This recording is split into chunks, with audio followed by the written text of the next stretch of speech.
Hey, it's Clay, and this will be a video chart on ticker symbol NIO. We will take a look at the 30-minute time frame.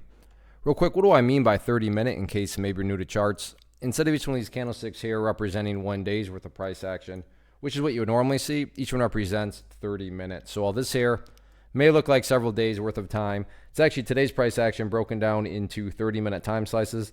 I like to do this time frame that does a good job of telling the quote-unquote story of the price, and then makes mapping out where levels of support and resistance a bit easier to see. Main area of resistance after Friday now in the books. Quite evident right here at the $2 and kind of weird. You'd think it'd be 250, but actually 251. So 251 is as low as it got, and then basically spent the entire afternoon in a very tight range. Like I said, slightly up above, the 250 mark. So that is definitely going to be an important area, and that's also a level where I should, make the comment here real quick. This is not like me trying to come across as some sort of like discovering a great location that nobody else has noticed, and this is a great discovery. No, I assure you, anybody that uses charts, understands charts, is watching and wondering the same thing. They've located this area, and I bring all that up because when a lot of people are watching and wondering the same exact thing, call it a self-fulfilling prophecy, call it whatever you want. It can produce some very dynamic price movements, and that's what this area here is being represented there. A lot of eyeballs are going to be watching it, because if that level does not hold up, then the next level of support is not until where the price bottomed out down around the 245 mark on Thursday there.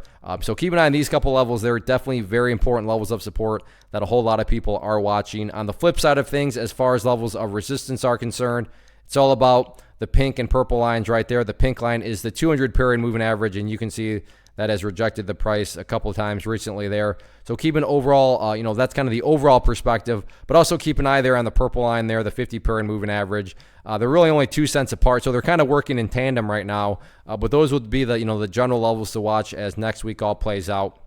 But the key thing here, and so far so good, you got to give credit where credit's due. The price is doing a great job of maintaining up above that level of support, even though it entered into that really, kind of tight little zone there. It held its own, so we'll see if the bulls are trying to indeed build a higher base from which they can kind of launch an attack, if you will, to the upside. So we'll see what happens with this one next week. First off, thanks so much for watching the entire video. Real quick, before you go, I want to invite you to a live webinar, web class, training, workshop, online event, whatever you want to call it, but it will be me live revealing to you what I've discovered that has allowed me to transform myself from being an employee to being my own boss, including how I had only one losing day out of 73 days in total. I'm going to cover 3 keys that have helped me unlock profitable consistency within the markets. The first key is super weird, but in a productive type of way. The second key is super awesome because it quite literally is wired into our DNA as humans, making it very easy to use. But in a cruel way, this becomes a pitfall for many traders. I'll explain it all though, including how to avoid the pitfall that it creates for some. And yeah, the third key, when you hear it, sounds way too good to be true, but it's not, and I'll show you how it all works. Then at the end, I open it up for a question and answer session that is, again, totally live. Even if you can't make the live session, please still sign up as it will be recorded, and you can go back and watch the replay that I will send you. Click the image on the screen or click the link down in the description box so you can get the date and time and claim your spot, which I should note is limited due to the fact that this truly is a live event. If you have any questions, let me know. If not, I'll be seeing you soon.